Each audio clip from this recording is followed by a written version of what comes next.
Hello दोस्तों, welcome to my YouTube channel team underscore 6001। आज मैं आप लोगों को दिल्ली में स्थित स्मारक इंडिया गेट के बारे में बताने वाला हूँ। जैसा कि आप लोग जानते हैं कि कर्तव्य पथ पे स्थित इंडिया गेट को पहले किंग्सवे कहा जाता था।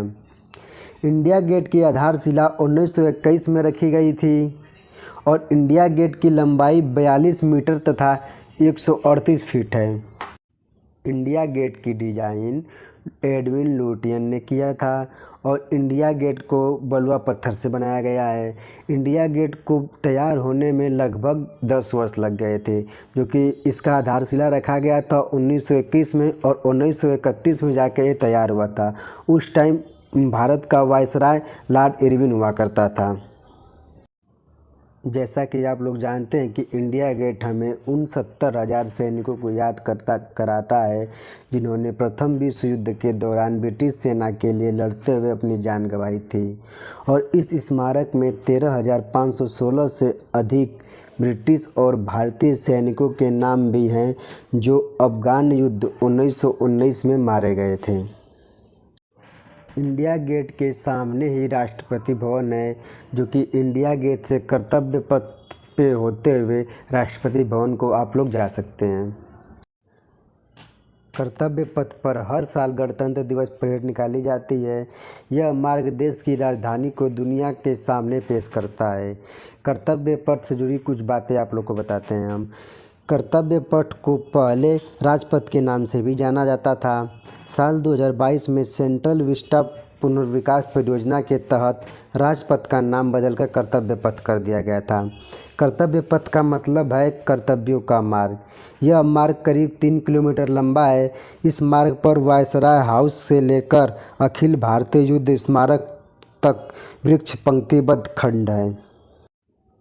जैसा कि आप लोग देखे ही होंगे, कर्तव्य पथ पर हरियाली और जल चैनल हैं। कर्तव्य पथ को अनुकरणीय शहरी नियोजन उपकरणों का इस्तेमाल करके डिजाइन किया गया था। कर्तव्य पथ भारत के स्वतंत्रता संग्राम में अहम भूमिका निभाता है। यह मार्ग औपनिवेशिक अधीनता से एक संप्रभु लोकतांत्रिक गणराज्य बनने तक भारत की परिवर्तनकारी यात्रा का प्रतीक रहा है। जैसा कि आप लोग देखे ही होंगे कि नेताजी सुभाष चंद्र बोस की प्रतिमा कर्तव्य पथ पर स्थापित है, जहां पराक्रम दिवस पर होलोग्राम प्रतिमा का अनावरण किया गया था। ग्रेनाइट से बनी यह प्रतिमा स्वतंत्रता संग्राम में नेताजी के अपार योगदान के लिए उपयुक्त श्रद्धांजलि है और उनके प्रति देश के ऋणी होने का प्रतीक है। जैसा कि आप लोग जानते हैं कि नेताजी सुभाष चंद्र बोस की प्रतिमा श्री अरुण योगीराज द्वारा तैयार की गई 28 फीट ऊंची प्रतिमा को अखंड ग्रेनाइट पत्थर से बनाया गया है और इसका वजन 65 मीट्रिक टन है। आइए दोस्तों, आप लोगों को नेताजी सुभाष चंद्र बोस के बारे में कुछ बातें बताते हैं आप लोगों को। नेताजी सुभाष चंद्र बोस का जन्म 23 जनवरी 1897 को उड़ीसा के कटक शहर में हुआ था। उनकी माता का नाम प्रभावती दत्त बोस और पिता का नाम जानकीनाथ बोस था। उनकी जयंती 23 जनवरी को पराक्रम दिवस के रूप में मनाई जाती है। वर्ष 1919 में उन्होंने भारतीय सिविल सेवा की परीक्षा पास की थी। हालांकि बाद में बोस ने इस्तीफा दे दिया। वह विवेकानंद की शिक्षाओं से अत्यधिक प्रभावित थे और उन्हें अपना आध्यात्मिक गुरु मानते थे। उनके राजनीतिक गुरु चित्तरंजन दास थे।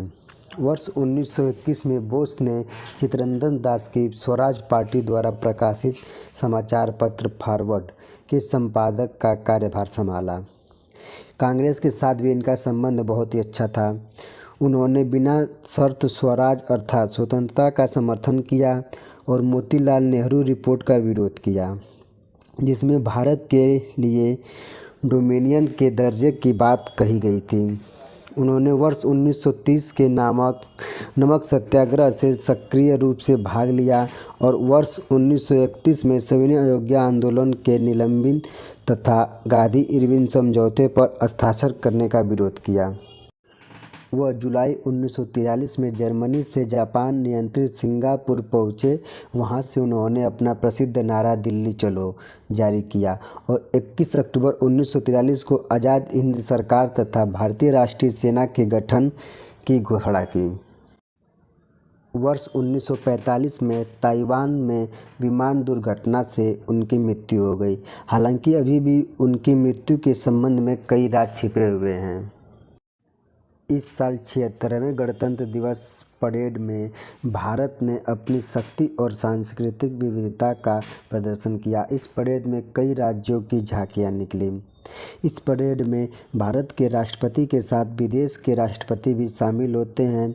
इस परेड में सैन्य शक्ति, सांस्कृतिक विविधता और कई क्षेत्रों में उपलब्धियों का प्रदर्शन किया जाता है। गणतंत्र दिवस परेड में कई राज्यों की झांकियां निकलती हैं। इन झांकियों में राज्यों की अनूठी परंपरा और विरासत दिखाई जाती है।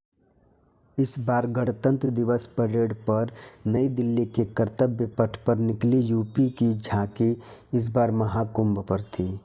उत्तर प्रदेश की झांकी भारत की नहीं बल्कि संपूर्ण विश्व में मानवता की अमृत सांस्कृतिक धरोहर के रूप में प्रतिष्ठित महाकुंभ 2025 स्वर्णिम भारत विरासत और विकास को प्रदर्शित कर रही थी।